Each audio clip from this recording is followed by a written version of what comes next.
ಸ್ಟಾರ್ಟಿಂಗೆಲ್ಲ ನಮಗೆ French knot flower ಮಾಡೋದು ಅಂದರೆ ತುಂಬ ಕಷ್ಟ. ಯಾಕಂದರೆ ಒಂದು ಸಲ ನಾವು ಫ್ರೆಂಚ್ ನಾಟ್ ಹಾಕಿದರೆ ಅದು ಇನ್ನೊಂದು ಸಲ ಏಳುತ್ತೆ. ಅಂದರೆ ಒಂದು ಫ್ರೆಂಚ್ ನಾಟ್ ದೊಡ್ಡದಾದರೆ ಒಂದು ಫ್ರೆಂಚ್ ನಾಟ್ ಚಿಕ್ಕದಾಗ್ತಿತ್ತು. ಸೊ ಆಗ ನಮಗೆ ಥ್ರೆಡ್ ವರ್ಕ್ ಅಂದ್ರೆ ತಲೆ ಕೆಟ್ಟೋಗ್ತಿತ್ತು. ಬಟ್ ಪ್ರಾಕ್ಟೀಸ್ ಮಾಡ್ತಾ ಮಾಡ್ತಾ ಒಂದು ಫ್ರೆಂಚ್ ನಾಟ್ ಫ್ಲವರ್ ಎಷ್ಟು ನೀಟಾಗಿ ಬರುತ್ತಂದರೆ, ಇವತ್ತು ನಾನು French knot flower with zardosi with bead ವರ್ಕಲ್ಲಿ ಮಾಡಿದ್ದೇನೆ ಡಿಸೈನ್. ನಾನು ನಿಮಗೆ ತೋರಿಸ್ತೇನೆ ಹೇಗೆ ಬಂದಿದೆ ಅಂತ. ನೋಡಿ ನೋಡ್ಬೋದು, ಇದರಲ್ಲಿ ಒಂದೊಂದು ಫ್ರೆಂಚ್ ನಾಟ್ ಡಿಸೈನು ಎಷ್ಟು ನೀಟಾಗಿ ಬಂದಿದೆ ಅಂದರೆ ಯಾವುದೇ ಒಂದು ಥ್ರೆಡ್ ಮೇಲೆ ಬಂದಿಲ್ಲ. ಪ್ಲಸ್ ನಿಮಗೆ ಸಿಲ್ವರ್ ಇದರಲ್ಲಿ ಮಾಡಿದ್ದೇನೆ ಬೀಡಲ್ಲಿ, ಯಾಕಂದರೆ ಅವ್ರದ್ದು ಝರಿ ಇದ್ದದ್ದು ಸಿಲ್ವರ್. ಮಿಡ್ಲಲ್ಲಿ ನಾನು ಸ್ವಲ್ಪ ಅಂದರೆ ಜರ್ದೋಸಿ ಮಾತ್ರ ಗೋಲ್ಡನ್ನು ಆ್ಯಡ್ ಮಾಡಿದ್ದೇನೆ, ಯಾಕಂದರೆ ಸ್ವಲ್ಪ ಹೈಲೈಟ್ ಆಗುತ್ತೆ ಡಿಸೈನ್. ಈಗ ನೋಡಿ, ಅವ್ರದ್ದು ಕಂಪ್ಲೀಟ್ ಬಾರ್ಡರ್ ಇಷ್ಟು ದೊಡ್ಡದಿದೆ, ಡಿಸೈನ್ ಫುಲ್ ಬಾರ್ಡರ್ ಮೇಲೇ ಮಾಡಿದ್ದೇನೆ. ಅದಕ್ಕಾಗಿ ಅವರ ಸ್ಯಾರಿ ಕಲರ್ ಇದ್ದದ್ದು ಇದು ವೈನ್ ಕಲರ್ ಟೈಪು. ಸೊ ಹಾಗಾಗಿ ಅವ್ರದ್ದು 3 ಲೇಯರ್ ನನಗೆ ಡಿಸೈನ್ ಮಾಡಲಿಕ್ಕೆ ಇತ್ತು. ಸೊ ಹಾಗಾಗಿ ನಾನು ಏನು ಮಾಡಿದೆ ಅಂದರೆ ಪರ್ಲ್ ಮ್ಯಾಚ್ ಮಾಡಿದೆ. ಅಂದರೆ ನಾವು ಸಿಲ್ವರ್ ಕಲರ್ ಯಾವಾಗಲೂ ಝರಿ ಬರುವಾಗ ಸಿಲ್ವರ್ ಕಲರಲ್ಲಿ 3mm 4mm ಬರುತ್ತೆ, ಬಟ್ ನೀವು ಅದನ್ನು ಯೂಸ್ ಮಾಡಬಾರ್ದು. 3mm 4mm ಸಿಲ್ವರಲ್ಲಿ mat finishing beads ಬರೋದಿಲ್ಲ, ಯಾಕಂದರೆ ಅದು 1 ವಾಶಿಗೆ ತುಂಬ ಬ್ಲ್ಯಾಕ್ ಆಗುವ ಚಾನ್ಸಸ್ ತುಂಬ ಇರುತ್ತೆ. ಸೊ ಹಾಗಾಗಿ ನಾವೇನು ಮಾಡಬೇಕಂದ್ರೆ ಆ 3mm 4mm ಬದಲಿಗೆ ನಾವು ಸ್ವಲ್ಪ ಪರ್ಲ್ ಡಿಸೈನ್ ಆ್ಯಡ್ ಮಾಡಬೇಕು. ನೋಡಿ, ಪರ್ಲ್ ಆ್ಯಡ್ ಮಾಡಿದರೆ ಏನಾಗುತ್ತೆ ಅಂದರೆ ಲಾಂಗ್ ಲೈಫ್ ಬರುತ್ತೆ. ಇದರಲ್ಲಿ ಕೂಡ ಶುಗರ್ ಬೀಡ್ ಕೂಡ ಹಾಗೆ ಬ್ಲ್ಯಾಕ್ ಆಗಲ್ಲ. ಸೊ ಪ್ಲಸ್ ಮತ್ತು ಥ್ರೆಡ್ ವರ್ಕ್ ಇದರಲ್ಲಿ ಹೈಲೈಟ್ ಆಗಿ ನಮಗೆ ಕಾಣೋದೇನೆಂದರೆ ಒಂದು ಜರ್ದೋಸಿ ಗೋಲ್ಡನ್, ಮತ್ತೊಂದು ಫ್ರೆಂಚ್ ನಾಟ್ ಫ್ಲವರ್. ಸೊ ಇಷ್ಟು ನಾವು ಹೈಲೈಟ್ ಮಾಡಿದ್ದೇವೆ ಬ್ಲೌಸ್ ಡಿಸೈನಲ್ಲಿ. ನೀವು ನೋಡ್ಬೋದು, 2 ಸ್ಲೀವ್ಸ್ ಕೂಡ ನಾನು ತೋರಿಸ್ತೇನೆ. ಕಸ್ಟಮರ್ ಸ್ವಲ್ಪ ಸಿಂಪಲ್ ಕೊಟ್ಟಿದ್ದರು, ಬಟ್ ಅವರು ಗೋಲ್ಡನ್ ಕಲರ್ ಇದ್ದು ಬ್ಲೌಸಲ್ಲಿ ಕೊಟ್ಟದ್ದು ನನಗೆ. ಆದರೆ ನನಗೆ ಅದು ಚೆನ್ನಾಗಿತ್ತು ಬಟ್ ಸಿಂಪಲ್ಲಾಗಿ. ಬಟ್ ನನಗೆ ಇದಕ್ಕೆ ಮಾಡುವಾಗ ಆ ಬ್ಲೌಸ್ ಡಿಸೈನ್ ಕೊಟ್ಟ ಬ್ಲೌಸ್ ಡಿಸೈನ್ ಅಷ್ಟು ಮ್ಯಾಚ್ ಆಗಲ್ಲ ಅಂತ ಆಯಿತು. ಒಂದು ವೇಳೆ ನಾವು ಮ್ಯಾಚ್ ಆಗಲ್ಲ ಅಂತ ಇದ್ದರೆ ಸ್ವಲ್ಪ ನಾವು ಡಿಸೈನ್ ಜಾಸ್ತಿ ಮಾಡಬೇಕು. ಇದು ನೋಡ್ಬೋದು ನೀವು, ಇದು ಸಿಂಗಲ್ ಲೇಯರಲ್ಲೂ ಮಾಡ್ಬೋದು ಈ ಥರ ಡಿಸೈನ್. ಬ್ಲೌಸ್ ಇದ್ದು ಬಾರ್ಡರ್ ಡಿಸೈನಲ್ಲೂ ಮಾಡ್ಬೋದು, ಅಥವಾ ಡಬಲ್ ಕೂಡ ಮಾಡ್ಬೋದು. ನಾನು 3 ಮಾಡಿದ್ದೀನಿ, ಯಾಕಂದರೆ ಅವ್ರು ಕೊಟ್ಟದ್ರಲ್ಲೂ 3 ಇತ್ತು. ಬಟ್ ನಾನಂದರೆ ನೀವು ಯಾವಾಗಲೂ ನೋಡೋದೇನೆಂದರೆ ಇಂಥ ದೊಡ್ಡ ಬಾರ್ಡರ್ ಇದ್ದು ಮೇಲೆ ಸ್ವಲ್ಪ ನಿಮಗೆ ಜಾಗ ಸಿಕ್ಕಿದರೆ, ನೀವೀಗ 3 ಲೇಯರ್ ವರ್ಕ್ ಮಾಡ್ತೇನೆ ಅಂದರೆ ಈ ಬಾರ್ಡರನ್ನು ಡಿವೈಡ್ ಮಾಡಬೇಕು, ಕರೆಕ್ಟ್ ಡಿವೈಡ್ ಮಾಡಬೇಕು. ಗ್ಯಾಪ್ ನೋಡಬೇಕು ಬಾರ್ಡರ್ ಎಷ್ಟಿದೆ, ಮತ್ತು ಒಂದು ಇದಾದಮೇಲೆ ಒಂದು ಲೇಯರಿಗೆ ನಾವೆಷ್ಟು ಒಂದು ಮೆಷರ್ಮೆಂಟ್ ಇಡಬೇಕು ಅಂತ ನೋಡಬೇಕು. ಮತ್ತು ಇಲ್ಲಿ ಮೇಲ್ಗಡೆ ಅವರದ್ದು ಬುಟ್ಟಾಸ್ ಇರಲಿಲ್ಲ ಕೊಟ್ಟ ಡಿಸೈನಲ್ಲಿ, ಬಟ್ ನಾನು ಸ್ವಲ್ಪ ಮಾಡಿದೆ, ಯಾಕಂದರೆ ಇಲ್ಲಿ ಇಷ್ಟು ಮಾಡಿ ಇಲ್ಲಿ ಪ್ಲೇನ್ ಬಿಟ್ಟರೆ ಸ್ವಲ್ಪ ಚೆನ್ನಾಗಿ ಕಾಣಲ್ಲ ಅಂತ. ನೋಡಿ, ಇಲ್ಲಿ ಶುಗರ್ ಬೀಡ್ ಇದೆಲ್ಲ, ಶುಗರ್ ಬೀಡಲ್ಲಿ ನಾನು ಬುಟ್ಟಾಸ್ ಡಿಸೈನ್ ಮಾಡಿದೆ. ಫುಲ್ ಶುಗರ್ ಬೀಡಲ್ಲೇ ಬುಟ್ಟಾಸ್ ಮಾಡಿದ್ದು, ಚಿಕ್ಕದು ನಮ್ಮದು ಮೂಗುತಿ ಥರ ಬರುತ್ತೆ ನೋಡಿ, ಆ ಥರ. ಇದು ಈಗ ಇದರದ್ದು ನೆಕ್ ಡಿಸೈನ್ ಆಯಿತಾ. ಸೊ ನಾವು ಇದರದ್ದು ಇನ್ನರ್ ಸ್ಟಿಚ್ ತೋರಿಸ್ತೇನೆ ನಾನು. ನೋಡಿ, ಥ್ರೆಡ್ ವರ್ಕ್ ಇದೆ, ಯಾವಾಗಲೂ ಇದೇ ರೀತಿ ಬರುತ್ತೆ. ನೀವೊಂದು ಕೆಲಸ ಮಾಡ್ಬೋದು, ಏನು ಗೊತ್ತಾ, ನಿಮಗೆ ತುಂಬ ಇತ್ತು ಅಂದರೆ ಇಲ್ಲಿ ತುಂಬ ಕಿರಿಕಿರಿ ಆಗುತ್ತೆ ಅಂದರೆ ತುಂಬ ಕಟ್ ಮಾಡಲಿಕ್ಕೆ ಹೋಗ್ಬಾರ್ದು. ಸ್ವಲ್ಪ ಗಮ್ ಹಾಕಬೇಕು ಇದಕ್ಕೆ. ನೋಡಿ, ಈ ಥರ ಸ್ವಲ್ಪ ಗಮ್ ಹಾಕಿ ಏನು ಮಾಡಬೇಕಂದ್ರೆ ಇದನ್ನು ಈ ರೀತಿ ಮಾಡಿದರೆ ಸಾಕು. ಅಂದರೆ ಏನು ಮಾಡಬೇಕು, ತುಂಬ ಥ್ರೆಡ್ ಇಟ್ಟು ಅದನ್ನು ಹಾಗೆ ಮಾಡಬೇಡಿ, ಯಾಕಂದರೆ ತುಂಬ ದೊಡ್ಡ ಗಂಟಾಗತ್ತೆ. ಚಿಕ್ಕ ಕಟ್ ಮಾಡಿ ಇಟ್ಟು ಸ್ವಲ್ಪ ಗಮ್ ಹಾಕಿಗೆ ರೌಂಡ್ ಶೇಪ್ ಮಾಡಿದರೆ ಸಾಕು. ತುಂಬ ದಪ್ಪ ಮಾಡಿದರೆ ಏನಾಗುತ್ತೆ, ಸ್ಟಿಚ್ ಆದಮೇಲೆ ಅವರ ಬಾಡಿಗೆ ಟಚ್ ಆಗುತ್ತೆ ಅದು ರೌಂಡ್ ಇದು. ಸೊ ಹಾಗಾಗಿ ನೀವು ನೋಡ್ಕೊಳ್ಬೇಕು. ನೋಡಿ, ಮತ್ತು ತುಂಬ ಜನ ಕೇಳ್ತೀರ ನನ್ನ ಹತ್ರ, ನೀವು ಯಾವುದು ಬೀಡ್ಸಿಗೆ ಯೂಸ್ ಮಾಡ್ತೀರಾ ಥ್ರೆಡ್ ಅಂತ. ನಾನು ನಿಮಗೆ ಬೀಡ್ಸಿಗೆ ಯೂಸ್ ಮಾಡುವ ಥ್ರೆಡ್ ತೋರಿಸ್ತೇನೆ. ಸೊ ನಾನು ತೆಳು ಝರಿ ಥ್ರೆಡ್ ಬರುತ್ತೆ, ಅದನ್ನೇ ಯೂಸ್ ಮಾಡೋದು ಬೀಡ್ಸಿಗೆ. ನಾನು ನಿಮಗೆ ಆ ಥ್ರೆಡ್ ತೋರಿಸ್ತೇನೆ, ಯಾಕಂದರೆ ಅದು ಕೆಲವು ಕಡೆ ಸಿಗುತ್ತೆ, ಕೆಲವು ಕಡೆ ಸಿಗಲ್ಲ. ಬಟ್ ನೀವು ಮಿಷಿನ್ ಎಂಬ್ರಾಯ್ಡರಿದು ಥ್ರೆಡ್ ಸಿಗುತ್ತೆ ಎಲ್ಲ ಕಡೆ.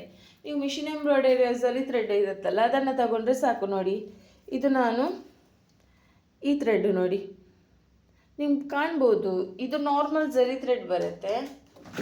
ನೋಡಿ, ಇದು ನಾರ್ಮಲ್ ಚೈನ್ ಸ್ಟಿಚ್ ಝರಿ ಥ್ರೆಡ್ ಬರುತ್ತೆ. ಸೇಮ್ ಅದಕ್ಕಿಂತ ಸ್ವಲ್ಪ ತೆಳು ಇರುತ್ತೆ ಬೀಡ್ಸ್ ಸ್ಟಿಚ್ ಮಾಡೋದು. ಕೆಲವರು ನೈಲಾನ್ ಥ್ರೆಡ್ಡಲ್ಲಿ ಮಾಡ್ತಾರೆ, ನೈಲಾನ್ ಥ್ರೆಡ್ಡಲ್ಲೂ ಮಾಡ್ಬೋದು, ಪ್ರಾಬ್ಲಮ್ ಇಲ್ಲ. ಬಟ್ ನೋಡ್ಕೊಳ್ಬೇಕು, ನಿಮಗೆ ಅದು ಒಮ್ಮೊಮ್ಮೆ ನಾಟ್ ಬೀಳುವುದಿಲ್ಲ ನಾಟ್ ಬಿದ್ದಾಗೆ ಆಗುತ್ತೆ ಮತ್ತೆ ಏಳುತ್ತೆ. ಸೊ ಬನ್ನಿ ಇದರದ್ದು ಈಗ ನಾವು ನೆಕ್ ಡಿಸೈನ್ ನೋಡೋಣ. ನಾನೀಗ ಸ್ಲೀವ್ ಡಿಸೈನ್ ನಿಮಗೆ ತೋರಿಸಿದ್ನಲ್ಲ, ಸೊ ನೆಕ್ ಡಿಸೈನ್ ನೋಡ್ಬೋದು ನೀವು ಇದರದ್ದು. ಇದು front neck shape same design ಮಾಡಿದ್ದೇನೆ ನಾನು, ಬಟ್ ನೆಕ್ ಅಂತೂ ಸ್ವಲ್ಪ ಚೆನ್ನಾಗಿದೆ ಡಿಸೈನ್ ಮಾಡಲಿಕ್ಕೆ. ಸ್ವಲ್ಪ ಹತ್ರ ಮಾಡಿದೆ ನಾನು ಡಿಸೈನ್. ಅದು ಅವರು ಕೊಟ್ಟ ಡಿಸೈನಲ್ಲಿ ಸ್ವಲ್ಪ ದೂರ ಇತ್ತು, ಬಟ್ ನಾನು ಸ್ವಲ್ಪ ಹತ್ತಿರ ಮಾಡಿದ್ದೇನೆ. ಯಾಕಂದರೆ ಅದೇ ಹೇಳಿದ್ನಲ್ಲ, ಕಸ್ಟಮರಿಗೆ ಗೊತ್ತಾಗದಿದ್ರು ನಮಗೆ ಸ್ವಲ್ಪ ಐಡಿಯಾ ಇರುತ್ತಲ್ಲ, ಆಗ ನಾವೇನು ಮಾಡಬೇಕು, ಮಾಡುವಾಗಲೇ ಸ್ವಲ್ಪ ವರ್ಕ್ ಗ್ರ್ಯಾಂಡ್ ಮಾಡಿದರೆ ಅವ್ರ ಹತ್ರ ಹೇಳಿದರೆ ಸ್ವಲ್ಪ ಚಾರ್ಜಸ್ ಜಾಸ್ತಿ ಮಾಡ್ತಾರೆ ಅವರು. ಅವರಿಗೆ ವರ್ಕ್ ಇಷ್ಟ ಆಯಿತು ಅಂದರೆ ಅವ್ರು ಚಾರ್ಜಸ್ ಜಾಸ್ತಿ ಕೊಡ್ತಾರೆ, ಪ್ರಾಬ್ಲಮ್ ಇಲ್ಲ. ನೋಡಿ ಇದೀಗ ಸ್ವಲ್ಪ ಔಟ್ಸೈಡಿಂದ ಈಗ ನಾನು ಬೆಳಿಗ್ಗೆ ಒಂದು 8 ಗಂಟೆಗೆ ವೀಡಿಯೋ ಮಾಡ್ತಿದ್ದೇನೆ. ಸೊ ಹಾಗಾಗಿ ಸ್ವಲ್ಪ ಇದು ಕಲರ್ ಸ್ವಲ್ಪ ಚೇಂಜ್ ಆಗಿದ್ದಾಗೆ ಕಾಣ್ತುಂಟು ಹಾಗೆ. ಬಟ್ ಏನು ಗೊತ್ತಾ, ಇದು ಇಲ್ಲಿ ನೀವು ಈ ಶೇಪ್ ಇದೆಯಲ್ಲ, ಸ್ವಲ್ಪ ಬೆಂಡ್ ಶೇಪ್, ಅದನ್ನೆಲ್ಲ ನೀವು ಕರೆಕ್ಟಾಗಿ ಡ್ರಾ ಮಾಡಿಕೊಂಡ್ರೆ ಕರೆಕ್ಟ್ ಪರ್ಫೆಕ್ಟ್ ಫಿನಿಶಿಂಗ್ ಬರುತ್ತೆ ಆಯಿತಾ. ಮತ್ತು ಇನ್ನೊಂದು, ನೀವು ಈ ಥರ ಲೈಟ್ ಕಲರ್ ಬ್ಲೌಸ್ ಸಿಕ್ಕಿದ್ರೆ ಕೆಲವರು ಏನು ಮಾಡ್ತೀರಾ ಅಂದರೆ ಮಾರ್ಕಿಂಗ್ ಮಾಡುವಾಗ ತುಂಬ ಡಾರ್ಕ್ ಕಲರ್ ಚಾಕಲ್ಲಿ ಮಾರ್ಕ್ ಮಾಡ್ತೀರಾ, ಅದು ಹೋಗಲ್ಲ. ಈ ಪಿಂಕ್ ಆದರೆ ಈ ಥರ ತಗೊಳ್ಳಿ, ಪಿಂಕ್. ಕ್ರೀಮ್ ಆದರೆ ಕ್ರೀಮ್ ತಗೊಳ್ಳಿ. ಯಾವ ಬಣ್ಣದ್ದು ಬ್ಲೌಸ್ ಪೀಸ್ ಇದೆ ಅದೇ ಬಣ್ಣದ್ದು ಚಾಕ್ ತಗೊಳ್ಳಿ ಆಯಿತಾ.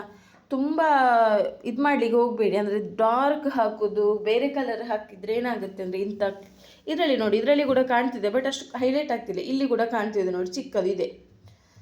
ಅದೇ ಕೆಲವರು ಏನು ಮಾಡ್ತಾರೆ ಅಂದರೆ ಹಿಡಿದು ಹೀಗೆ ಹಾಕ್ತಾರೆ, ಅಂದರೆ ಗಟ್ಟಿ ಹಾಕ್ತಾರೆ. ಗಟ್ಟಿ ಹಾಕೋಕೆ ಏನಾಗುತ್ತೆ, ಕೆಲವೊಂದು ಸಲ ಚಾಕೆ ಮುರಿದೋಗುತ್ತೆ.